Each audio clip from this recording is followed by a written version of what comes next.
Hola amigas y amigos, muy bienvenidos a este nuevo programa de 5 minutos con JG.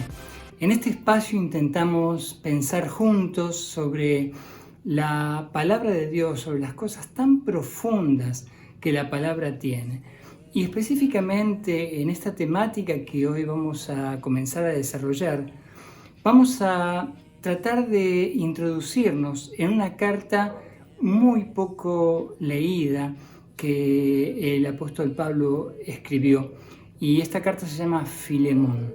Es una carta que tiene un solo capítulo, pero es muy interesante porque aquí se encuentra un espacio de fe y un espacio de elementos que pueden potenciar de una manera muy importante tu vida. Por eso quiero que prestes mucha atención porque vamos a arrancar con la presentación de esta carta para yo poder darte e introducirte en el contexto general de lo que Pablo estaba escribiendo. Escucha, por favor.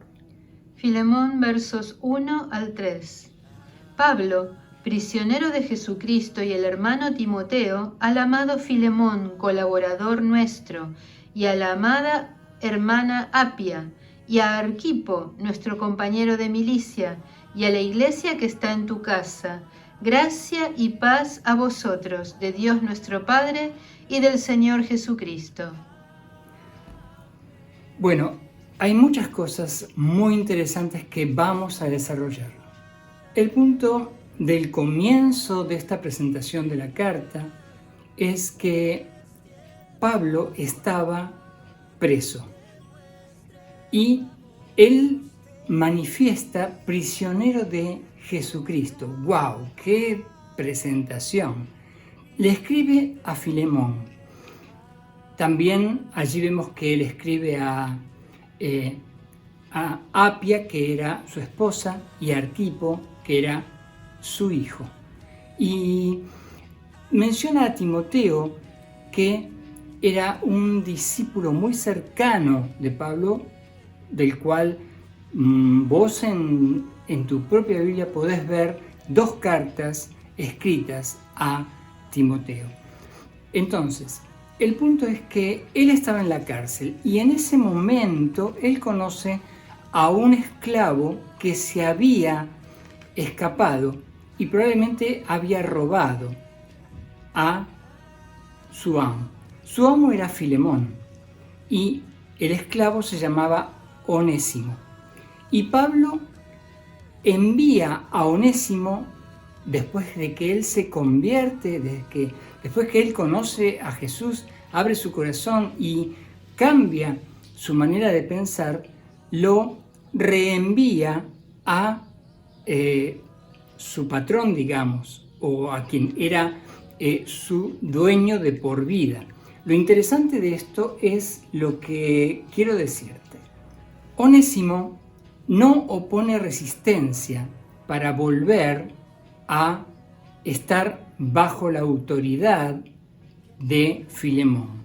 Y aquí hay 2 principios que están conectados con la fe. Primero, Onésimo creía en el poder de Dios y se había arrepentido y decidió, junto con el consejo de Pablo, regresar a la casa de Filemón. Allí, en esa casa, funcionaba una iglesia. Onésimo ya estaba cuando funcionaba la iglesia, pero el Espíritu Santo no lo había tocado y sí lo tocó cuando Pablo lo conoció en la cárcel. Este es el contexto general de esta situación y del por qué Pablo envía esta carta. Ahora, los versículos que vamos a continuar escuchando nos hablan un poco más del desafío de fe, tanto de Onésimo como de Filemón.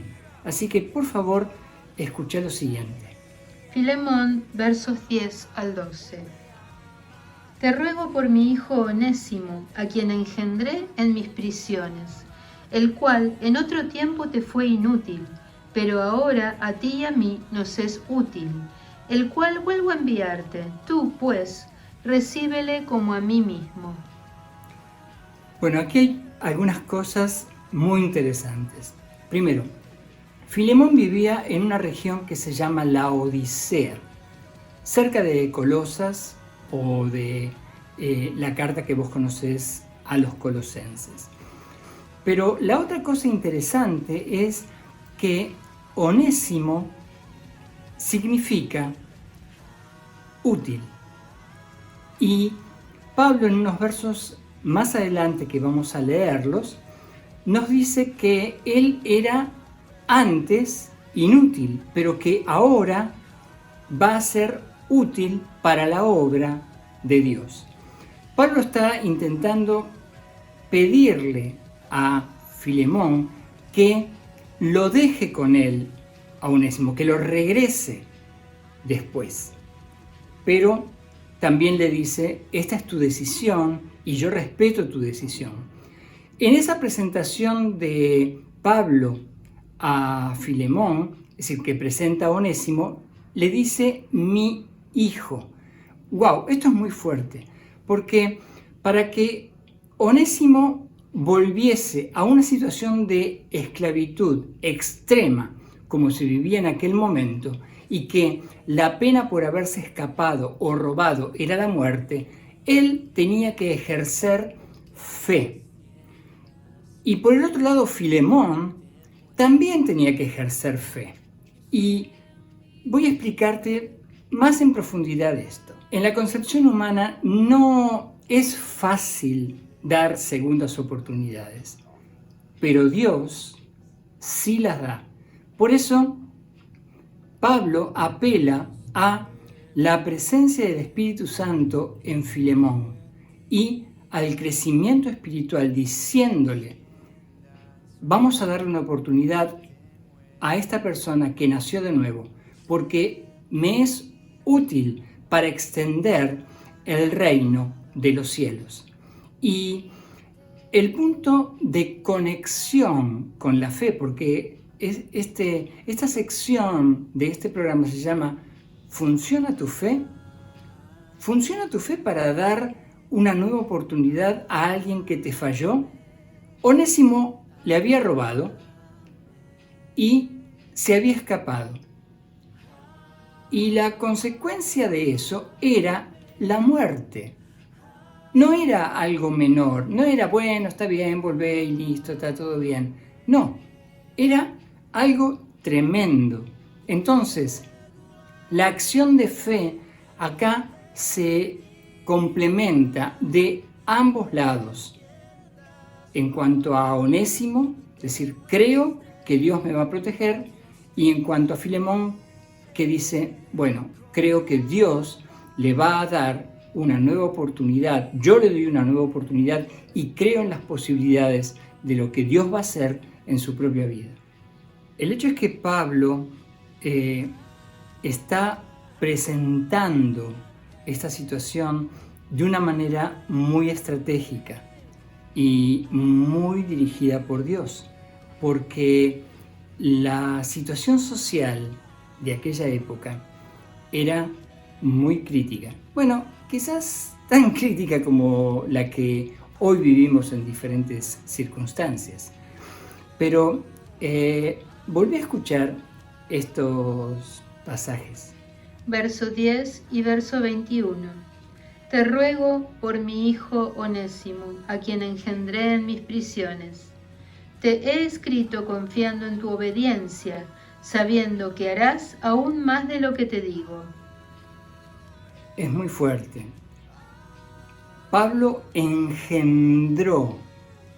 Es decir, pensá en esto, pensá en el tiempo que trabajó sobre esta persona y que dio a luz, ¿sí?, con dolores de parto a esta persona. Y por otro lado, pensá cómo le presenta la situación a Filemón y le dice, bueno, tenés que obedecer, porque allí está la bendición para tu propia vida.